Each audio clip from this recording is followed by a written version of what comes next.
Hey there, welcome back to the Nice Guy Show. I'm the Nice Guy, Phil Torresivia.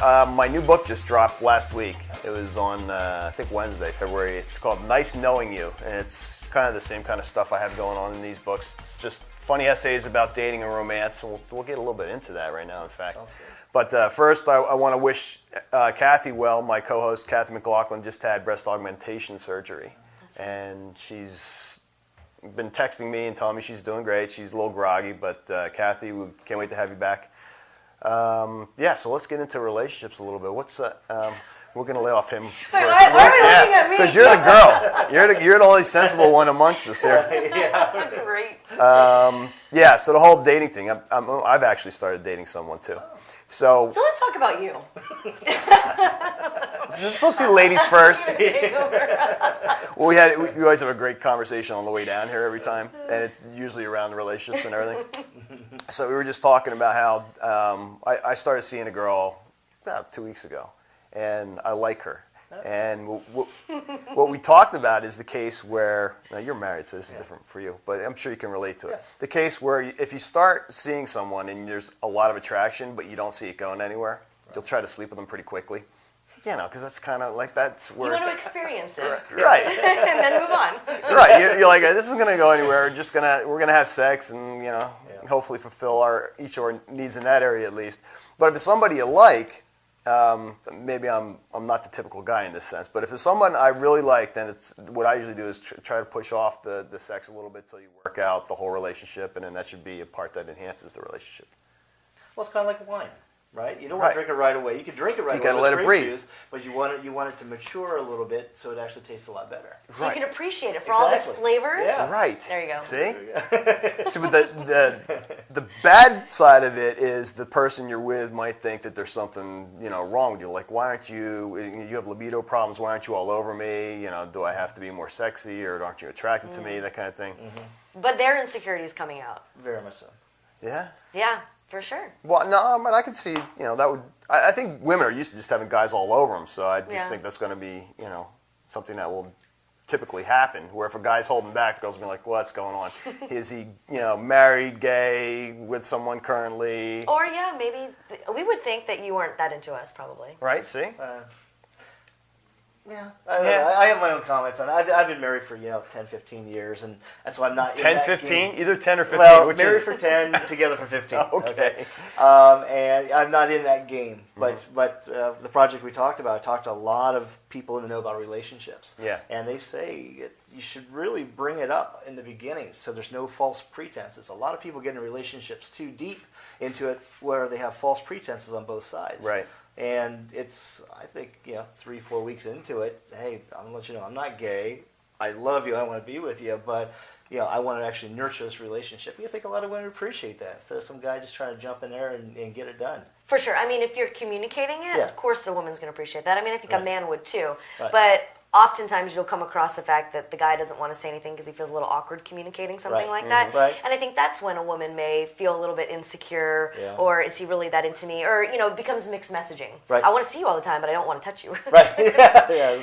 But I do. I do. It's just it's a delicate balance. You know, that's why the dating world is just such a jungle. Just it's sometimes I regret ever leaving the marriage. Because the dating thing can just be crazy, but. It's just all relationships. I was watching something on TV today on algorithms and how the dating sites, eHarmony and some of the others, have algorithms to bring people together. And then you have the psychology people say, no, it's not algorithms. I don't know. I think there is something there to algorithms that will get two people together.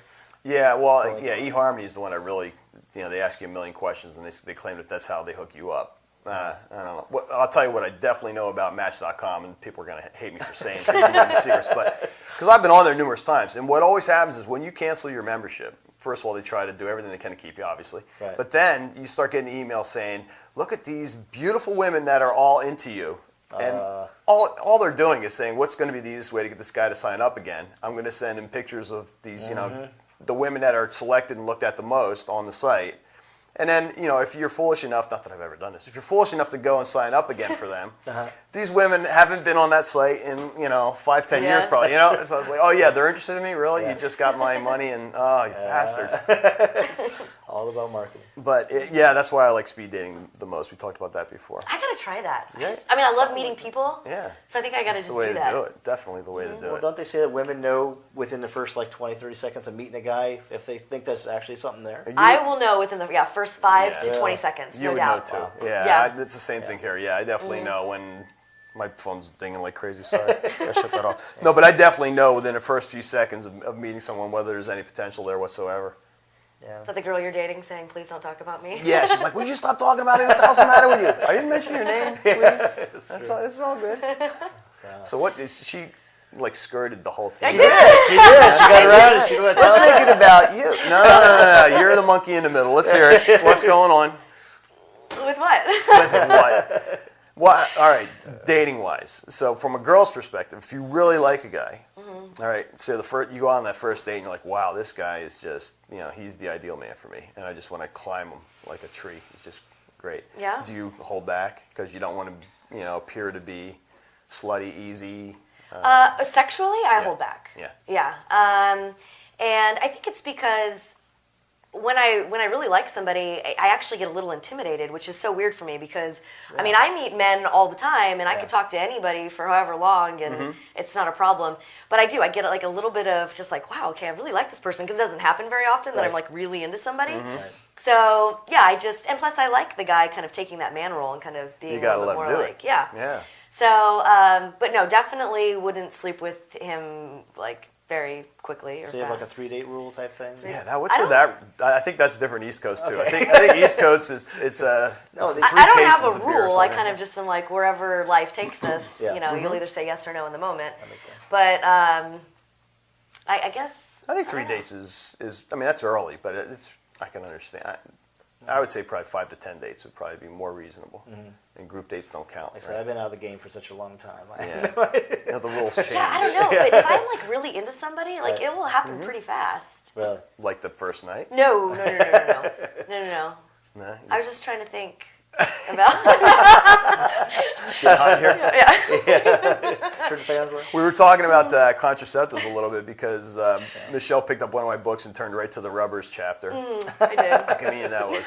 And yeah, Uncle Phil doesn't like rubbers. I don't know if I don't think I'm different than most men either. Or women. I mean, we like them because it protects us, but we don't really like the way It's they gotta feel either. Well, it doesn't feel different, does it? to a Yes, girl? it does. How's it feel different? God, how do you explain this? Well, I think Good luck. the only time I've heard a girl explain it to me in a way that I understood was that the condom itself covers the head in such a way that the That you part can't of the head feel- doesn't, right, you Yeah. can't feel the ridges, and that's Yeah. kind of what stimulates Yeah. you. So it just, Yeah, I Yeah? mean, that's Is that exactly it? right. Okay. I mean, it's like you lose the texture of the penis, really. And so, I mean, I think that's why they come out with like the ribbed ones or the ultra Right. thin or so forth, so you can maintain that texture. yeah. But yeah, I mean, it definitely feels different. Plus, I mean, like energetically, like if you're talking about like skin on skin, that has a different feeling versus Yeah, it having does. any sort of a barrier there. Yeah, I mean, for a guy, it's like stirring paint or something. I mean, it's just, there's very little, Stirring. it's bad. I don't know how to explain it. I mean, just, Yeah, I it's- just got the weirdest mental image of you like stirring paint. making tea. I don't know how else. yeah. Like but just take some saran wrap it around your finger 2 or 3 times, and then I mean, Yeah. you take away most of the sensation. You do. Yeah. So that's why I got snipped last year. Well, one of the reasons. I'm 50 now. I don't want to be raising kids, but yeah, the whole condom thing is just brutal. But now girls have other choices. Now you were saying about you were tempted to use an IUD. Yeah, you can do the IUD, Or a which is the diaphragm. little metal thing that kind of goes Looks like a in, T. and yeah, it goes onto a T. Diaphragms. So it's kind of like a female condom. It kind of comes in a ring like this, but then it has like a little pouch. It looks like a trampoline, basically, and it goes over the cervix. Now, so the IUD you can leave in for a while, right? 5 to 10 years. Wow. Wow. But now the diaphragm, I would No, think. diaphragm is take in, take out. It's like a female condom. Oh, okay. Yeah. And disposable too. Yep. Wow. Yeah, but you can just wash it and keep reusing it, Oh, which is usually gross. what you do. Okay. Really? Yeah. You should do that with our condoms. No. Because it just caps the cervix. Okay. What about the I see ads for this all the time, the Nuvo ring? What was that? So that's a form of actually birth control. So Okay. you can get an IUD that actually secretes hormones or an IUD that doesn't secrete any hormones. Diaphragm, no hormones. Right. The NuvaRing secretes hormones, and it's like taking a pill, but for people that can't remember to take a pill, they'll insert a NuvaRing. But you need to take it out when you are about to have sex. You need to take it out. Yeah, you can take it out. You should take it out. So it goes. Yeah, it's literally just a ring, and it squishes down, and you insert it in, and then it expands into a ring, Okay. secreting the hormones. So Okay. you're teaching your body to pretend that it's pregnant, so that it's just like taking a birth control pill. Sure. And then you take it out for sex, and then you stick it right back on in. Yeah, that's part of the problem too with sex is the too much work. But There is, I mean, I've suffered from this too, where it was like, okay, honey, get the rubber kind of thing, and you know, you get anxiety. Like now you got to fumble, find the rubber, Yep. right? Without her looking in that side table, and then you got to try to open it, which can sometimes be a chore, especially if you use your teeth. Yeah. You don't want to taste this. Yeah. And then the part that I find, I don't know why people don't complain about this, but there should be some easy way to see which way. Right? Right? Yes. I don't know how many times I I've agree. started to put it on. It's like, oh, it's backwards and won't. So then you got to flip it, and then you put it on. By then, blood's flowing other places possibly. I don't know. You could be thinking about math or whatever. True. But there's got to You're be like- a better way. So that's why I got snipped. That was, really. Yeah. My snipping took a total of about 15 minutes, and I was out that night. So that was the best $800 I ever invested. Awesome. So one of my buddies warned me. He says, you don't want to get it done because it's going to change the way you feel when you orgasm. And No change? no, there's no change. It's full shit. So yeah, I highly recommend, guys, if you don't want to have kids, do that. Still use condoms though. Be safe. We'll be right back in a minute or two with Robert and Michelle. Very nice. I thought you were going to get into my